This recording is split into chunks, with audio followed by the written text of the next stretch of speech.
Good evening, everyone. Can you hear me? Okay. Um, it's a rather odd kind of an epilogue.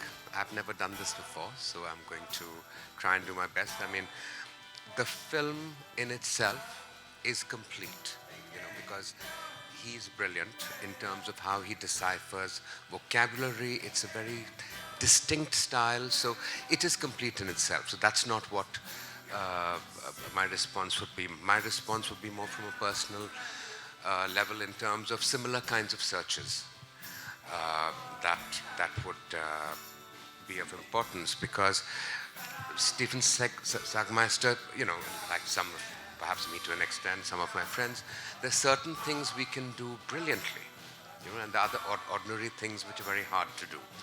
So that becomes a little bit, uh, it's almost like it's a kind of an autism. It's like being on the spectrum because you start and you finish with a balloon, and it's about lightness. And but through it, in the way he's questions everything, there's a weight to it. So for me, when they're talking about the elephant, for me, my parallel metaphor for myself is the iceberg.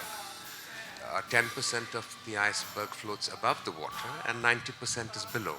So that 10%, as I've understood over the last 2 decades of therapy or healers or yoga or the multiple kind of techniques that I've looked at, and I've understood that the work with a therapist has always engaged with a 10%, which is the conscious world.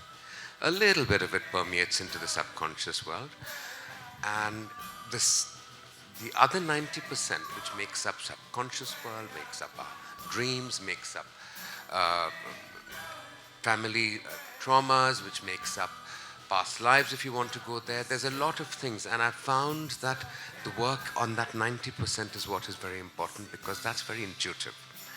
And that comes from people who have other kinds of skills and talents.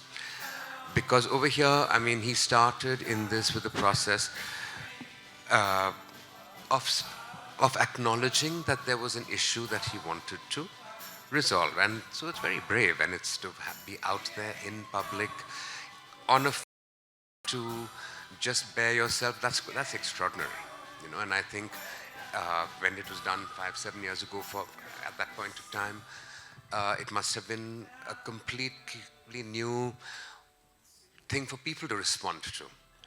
And that's what happens every 5, 7 years. There's a shift in a general consciousness of the world, And the consciousness, I think, is what is important. Where are we now? Where have we got to? And where would we like to go next?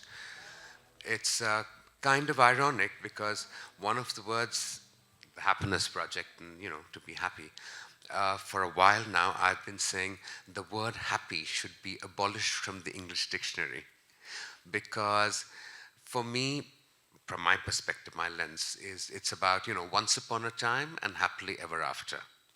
That kind of imprinting that has happened, which is what conditions us all to say that, oh, without the other, he or she is incomplete. And that's an interesting thing to look at because that has been imprinted in that first decade of your life.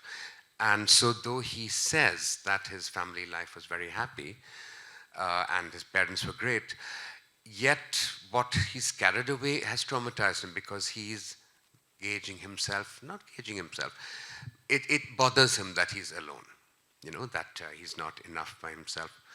Um, and I find it also uh, a kind of the second irony being that, actually he's quite detached. He's able to do amazing things and he's detached. The detachment worries him. And here we are at another aspect, if you look from another lens, that when you look at philosophical things about consciousness and who we are, what are we trying to be?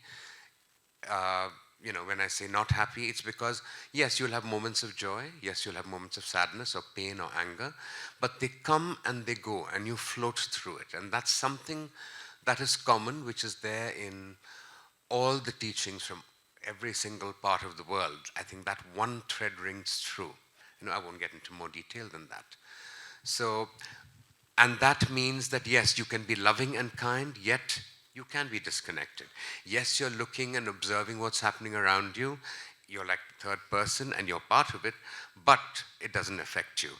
So it depends on where you're going. So I would say this is the first of a series. He started a process, and I would say it's an incomplete journey because, and he said it as much, at the end, and he talks about lightness. And the third bit of irony, in a sense, is he starts with meditation, then goes to cognitive therapy, and then ends up with drugs, as he calls it, because most people in the process, it goes the other way around. Things are not okay, or you. At least my journey was the other way around. Whatever you want to consider drugs. I've been on medication, but I've also been to raves. I've also been on that kind of space. Then I've moved into cognitive therapy. Then I've moved into healers, and then I've moved into the space of working towards meditation to center myself. So in a sense, the journey was inverse. I've just come back after 10-day silent meditation retreat in Dharamsala. It was not Vipassana, so it's not that you're left on your own. This was guided. It's just that you didn't speak. And it was extraordinary because, when you ask, the universe gives, and I've been wanting certain kinds of answers, and they've been coming recently. So I suppose, in a sense, it's about manifesting. He manifests in what he does for his work, extraordinarily, and that's communicative to 250 million who went and saw that exhibition.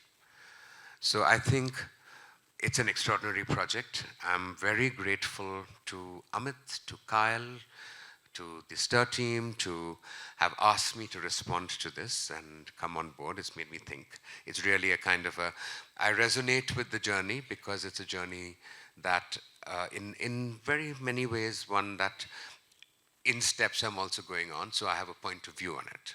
And I have a kind of ongoing process as to what happens next. And therefore, I can say quite clearly, I can see that I'm now nowhere near seeing the end.